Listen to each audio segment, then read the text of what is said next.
2강 퀴즈 풀이에 이어서 3강 시작하도록 하겠습니다.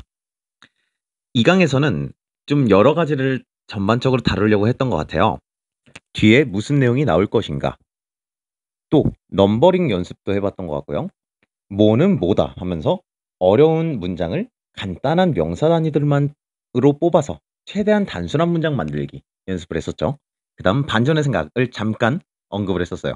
맞죠?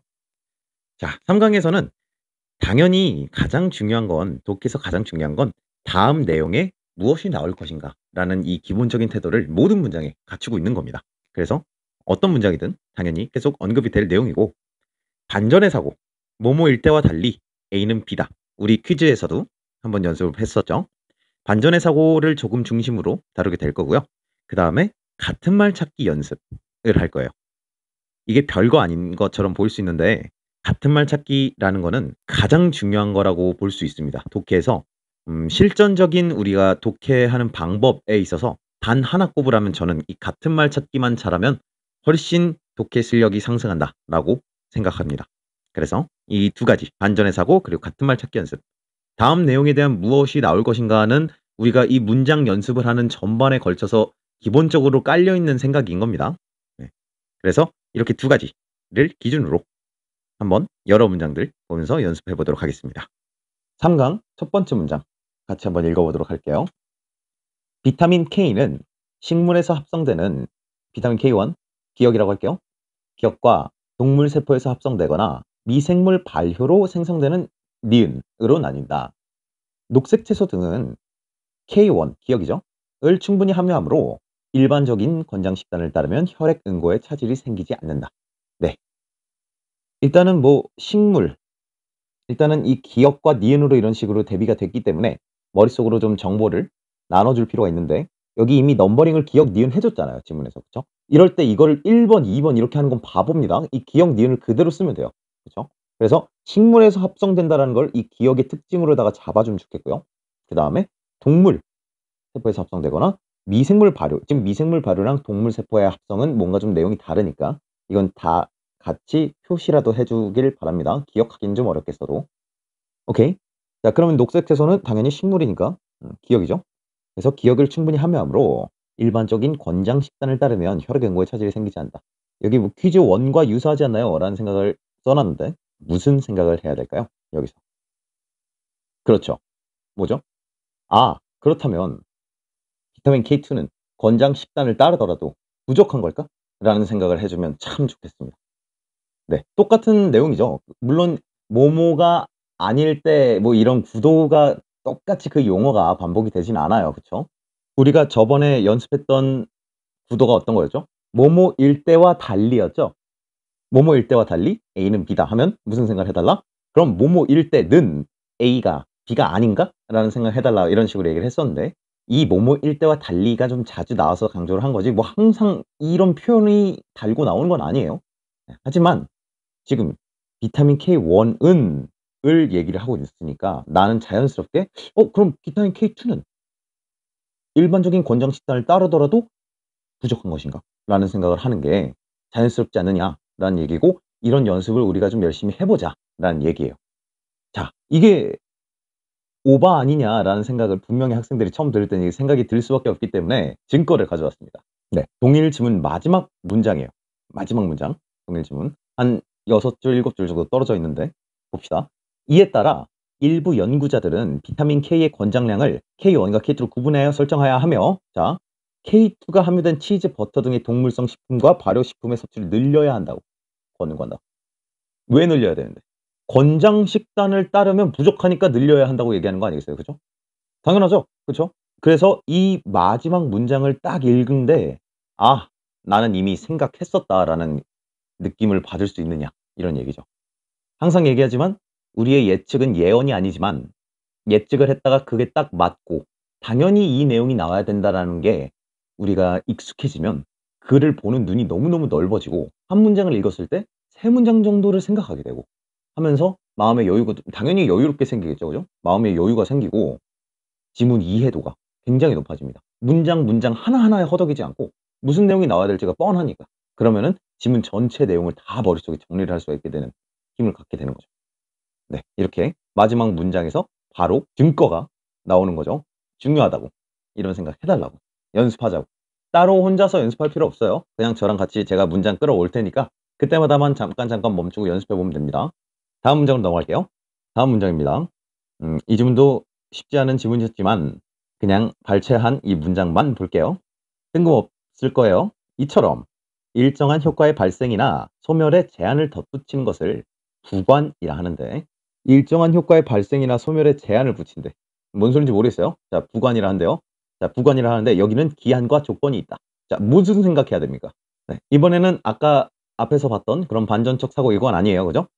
항상 하던 연습 중에 하나인데 뭐죠? 머릿속에 정보 공간을 열어주자라는 얘기를 하는 거죠. 부관이 있는데 그 부관이 기한과 조건으로 나뉜대. 그러니까 얘네 둘 다 부관이라 하는 건데 이게 하나가 기한이고 하나가 조건이야. 자, 그럼 다음에 무슨 내용 나와야 됩니까? 당연하죠. 기한은 뭐고 조건은 뭐야 라는 내용이 나와야 되는 거 아닙니까? 그쵸?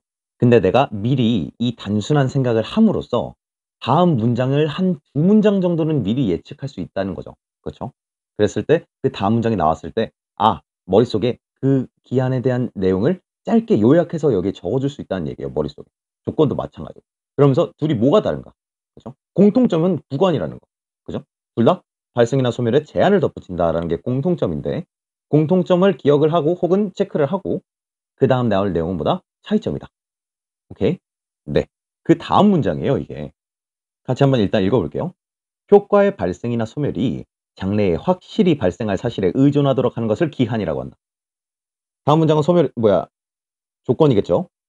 기한이란다. 자, 반면 장래에 일어날 수도 있는 사실에 의존하는 것은 조건이야. 뭐가 다릅니까? 확실히 발생이랑 일어날 수도 있는 사실. 지금 이게 둘이 다른 거죠. 그죠? 그럼 확실히 발생이랑 일어날 수도 있다. 오케이? 이렇게 머릿속에 저장을 할 수가 있다는 거죠.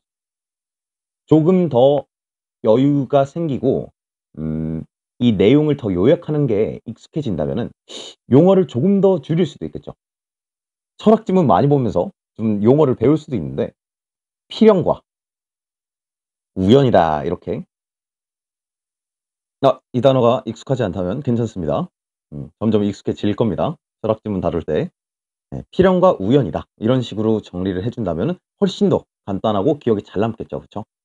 결국은 이 정보 저장 공간 여는 거 이거는 정말 중요하기 때문에 이렇게 매번 강조를 하는 겁니다.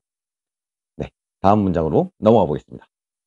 이 문장은 굉장히 최신 이1 수능인데 이 문장도 똑같이 두 대상을 비교하려는 걸 발동을 거는 문장이에요. 그러니까 앞의 문장과 결이 좀 비슷한데 조금 어렵긴 했었던 지문이에요. 자, 일단은 이 부분만 따로 우리가 빼서 읽어보도록 할게요. 자, 이를 위해 예약이 활용된다. 일상에서 예약이라고 할 때와 법적인 관점에서의 예약은 구별된다. 일상에서의 예약과 법적인 관점에서의 예약. 자, 법적인 관점에서의 이런 건 기억 안 해도 되겠죠. 법적인 예약이다라고만 기억해도 될 것 같아요. 기차 탑승을 위해 미리 돈을 지불하고 승차권을 구입하는 것. 자, 그럼 우리가 이거 기억을 읽으면서 무슨 생각을 바로 해야 돼요? 이게 일상이야? 법적이야? 라는 생각을 해야겠죠. 그죠? 이거를 1번, 2번 해 놓을까요? 자, 그럼 기차 탑승권, 네, 기억 부분을 기차 승차권을 예약했다고도 하지만 이 경우는 예약에 해당하지 않는 계약이다라고 써 있잖아요. 그쵸? 그러니까 이건 뭐예요? 기차 승차권을 예약했다라는 이 상황. 기억은 뭡니까? 1번인 거죠. 이 1번이 뭐라고? 예약에 해당하지 않는 계약이라고. 그럼 2번은 뭐겠습니까? 잠깐 생각해 봅시다. 잠깐 멈추고. 자, 일단 읽은 내용까지 대충 간단하게 정리해 보면 이런 느낌인데요. 그쵸? 일상 예약은 예약이 아니다. 근데 지금 여기서 예약에 해당하지 않는이란 이 표현은 무슨 소리예요? 아니 내가 예약했다라고 써 있는데. 이건 무슨 뜻입니까? 법적 예약이 아니라는 뜻인 거죠. 법적 예약. 약간 뭐 정식적이다 이런 정식 예약은 아니다 이런 얘기를 하는 것 같아요. 그죠? 그렇다면 이 뒷부분에 나올 내용은 뭐겠어요? 법적 예약에 대한 서술이 되겠죠. 당연하죠. 그죠? 예시가 나오면 더 좋겠고 기억처럼 니은 하면서 그럼 더 좋겠고 무슨 얘기가 나올까요? 예약은 당연히 맞겠죠. 계약은 물론 이 앞부분 내용을 우리가 읽었다면은 이것도 뭐 당연히 동그라미입니다 야구 얘기할 수 있는데 이건 우리가 모르니까 이런 식으로 나올 거다라는 거를 우리가 미리 준비를 할 수가 있다는 얘기예요. 이 지문은 한번 나중에 전체적으로 읽어볼 지문입니다. 지문이 상당히 어려웠는데 이 어려운 이유가 이 둘 나누는 게 처음에 어려워서 여기서부터 튕기기 시작하면 내용이 그 뒤로 아무것도 안 들어서 그래요. 이렇게 둘을 나누고 있는데 그 둘의 차이가 명확히 머릿속에 안 들어오면 그 지문이 굉장히 어려워집니다. 이렇게 약간 법적인 그런 내용들을 다루는 지문들에서 상당히 이런 내용이 많아요. 그래서 그런 것들을 주로 다루는 음 챕터를 한 3-4 지문 정도를 통째로 다루면서 이런 식으로 어느 정도 명확하게 구별이 안 되는 두 개념을 내 머릿속에 명확하게 구분해서 기억하는 방법, 이해하는 방법에 대해서 좀 더 살펴보도록 하겠습니다, 추후에. 네. 일단은 다음 문장으로 넘어갈게요. 자, 오늘의 마지막 문장입니다. 16년 4월 교육청 지문인데 일단 같이 읽고 잠깐 멈추고 생각을 해 보도록 할게요.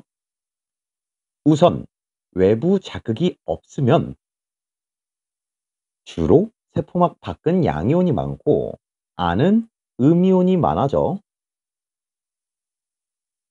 세포막 안팎이 각각 양전화, 음전화로 나뉘는 분극이 일어난다. 이 과정의 신경세포는 안정 상태에 있다. 자, 생각보다 정보가 좀 있는 편이고요. 과학 지문 싫어하면은 굉장히 불쾌할 지문이죠. 무슨 생각을 해야 될까? 일단은 우리 아까의 그 반전의 사고로 돌아온 거를 눈치챘으면 좋겠어요. 그쵸? 이 외부 자극이 없으면 이라는 얘기를 할 때 나는 무슨 생각을 하면 좋겠다? 아, 그러면 외부 자극이 있을 때는, 외부 자극이 있을 때는 어떨까?'라는 의문을 갖는다. 네. 이 얘기를 계속 했었던 거죠. 그쵸? 자, 그리고 이거 말고도 다른 내용도 있어요. 밖과 안으로 나뉘죠. 그죠, 내용이.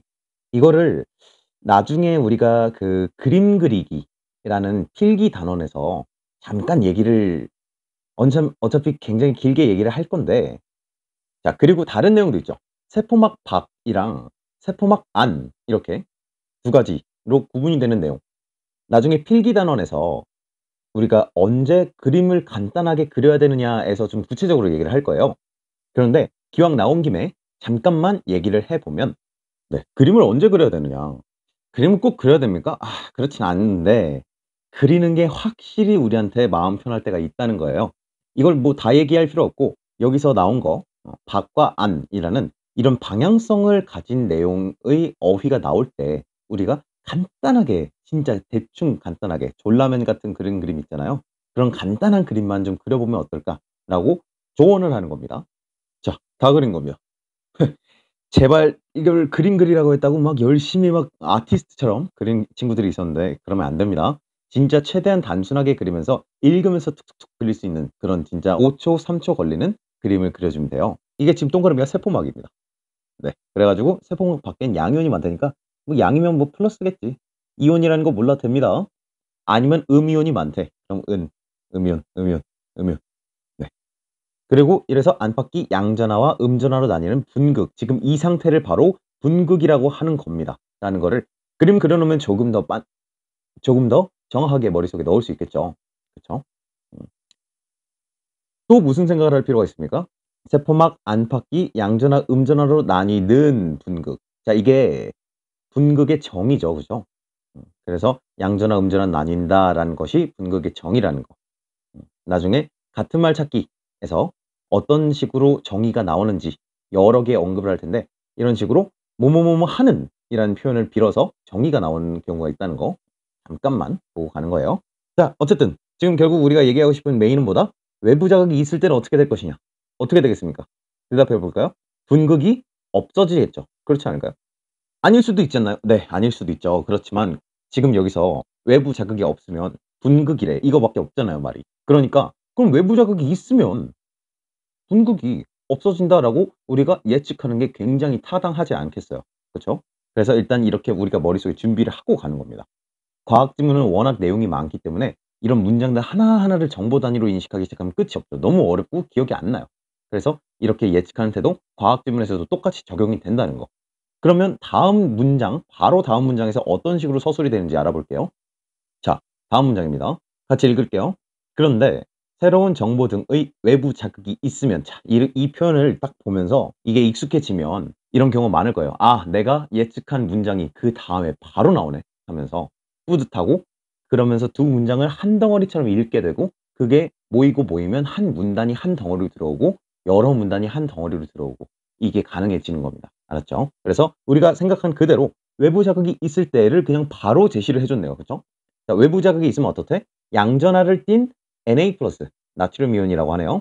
양전하를 띤 자 그럼 결국 우리가 이 Na+ 화학하는 친구들은 알겠지만 나머지는 모를 테니까 그냥 양 이온이라고 읽어주면 되죠. 앞에서 나온 내용의 반복이라고 생각하면 됩니다. 밖에서 안으로 왜? 우리 아까 간단한 그림 그렸잖아. 간단한 그림 그렸을 때 어땠습니까? 안쪽이 마이너스고 바깥쪽이 플러스였다고. 그쵸? 그런데 양전을 띤 Na+가 밖에서 안으로 확산된다고 써 있죠? 왜 이게 Na+가 있었나 보지 여기에. 이 친구가 안으로 들어온다는 얘기인가 봐요.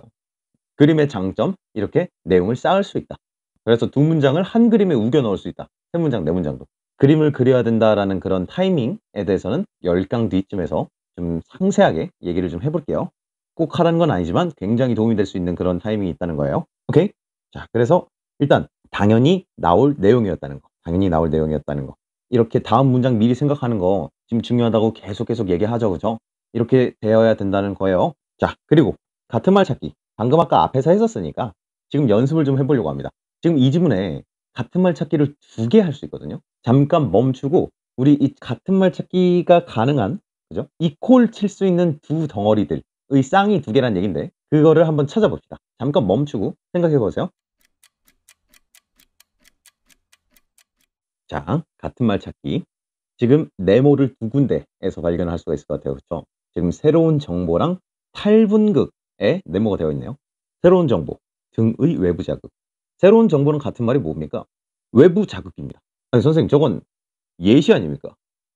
새로운 정보는 외부 자극이라는 말의 단 하나의 예시일 뿐 아닙니까? 저게 어떻게 같은 말이에요? 이 지문에서는 저게 같은 말인 거예요. 자 중요한데 제가 강조하는 거는 정의 그 자체만을 찾으라는 게 아닙니다. 같은 말을 찾으라는 건 예시도 포함해서 머릿속에 기억을 하자는 얘기예요. 예시를 자 새로운 정보 외부 자극 이거 2개를 같이 머릿속에 가지고 가야 선택지에서 이거 섞어내도 나는 전혀 어렵지 않게 풀 수 있다고. 오케이? 그래서 이렇게 예시 같은 말을 찾는 거에 대해서 나중에 좀 리스트를 한번 얘기를 한번 해 볼 거긴 할 건데 첫 번째 거는 우리 방금 아까 했었던 뭐뭐뭐뭐뭐라는 뭐 이런 식으로 해서 이 설명 자체가 뒤에 정의가 되는 경우 오케이. 그리고 방금 지금 우리가 본 게 예시 또 같은 말 처리를 해 주면 좋겠습니다. 오케이. 이거는 후에 문단 단위 연습할 때 진짜 질리도록 볼 겁니다. 다음 탈분극이랑 같은 말은 뭘까요? 탈분극. 탈분극은 정의가 천천히 써 있는 거죠. 뭐를 통해서? 아까처럼 뭐뭐뭐뭐 하는 이라는 말을 통해서. 그죠? 그래서 양전하가 쌓이는 세포 안에 양전하가 쌓이는 탈분극. 물론 이제 분극의 정의가 양전하와 음전하가 이렇게 따로 노는 것이다라는 걸 이해했다면 뭐 탈분극에 대한 정의를 뭐 따로 생각하고 같은 말이라는 걸 생각하고 할 필요까지는 없겠지만 만약 튕긴다 하더라도 여기서라도 잡을 수 있어야 한다는 겁니다. 알았죠? 그렇게 같은 말 찾기를 간단하게 연습해 봤습니다. 네, 같은 말 찾기는 앞으로도 한참 질리도록 볼 거니까 지금 약간 낯설다고 힘들어할 필요 없습니다. 나머지는 퀴즈입니다. 이거는 과학 지문이고요. 자, 문장 어떤 생각을 하면 좋을까 써 있네요. 그죠? 무슨 생각을 하면 좋을까? 우리 이 퀴즈를 지금 바로 딱 보면은 쌤이 강조했던 그 키워드가 있는 문장을 일부러 가져왔기 때문에 좀 손쉽게 생각을 할 수 있을 것 같아요. 다음에는 학력의 정의, 정의를 간단하게 좀 써봐 달라. 지금 여기서 얘기하는 정의는 방금 아까 얘기했던 같은 말 찾기의 정의입니다. 알았죠? 그래서 그 같은 말인 걸 요약해서 최대한 간단하게 요약해서 두 덩이로 나눠져 있으니까 두 덩어리로 나눠서 적어주면 됩니다. 자, 퀴즈 2. 퀴즈 2는 186평의 DNS 스푸핑 지문인데요. 궁금해야 하는 대상, 저게 뭘까라고 적혀 있죠. 다음 내용을 예측하는 것에 대해서 기본적인 태도인데 문장 자체가 뭔가 기술 지문이고 낯선 내용이다 보니까 굉장히 불편할 수 있는 그런 문장을 가져왔어요. 여기서 내가 딱 한 구절, 내가 딱 하나 '이게 뭐지?' 라는 거를 생각해 볼 만한 무언가가 뭘까? 그걸 찾아보라는 얘기예요. 알았죠? 그래서 퀴즈 1, 2로 해설 먼저 하고 그다음 4강 이어서 진행하도록 하겠습니다. 네, 오늘 여기까지 하겠습니다. 수고하셨습니다.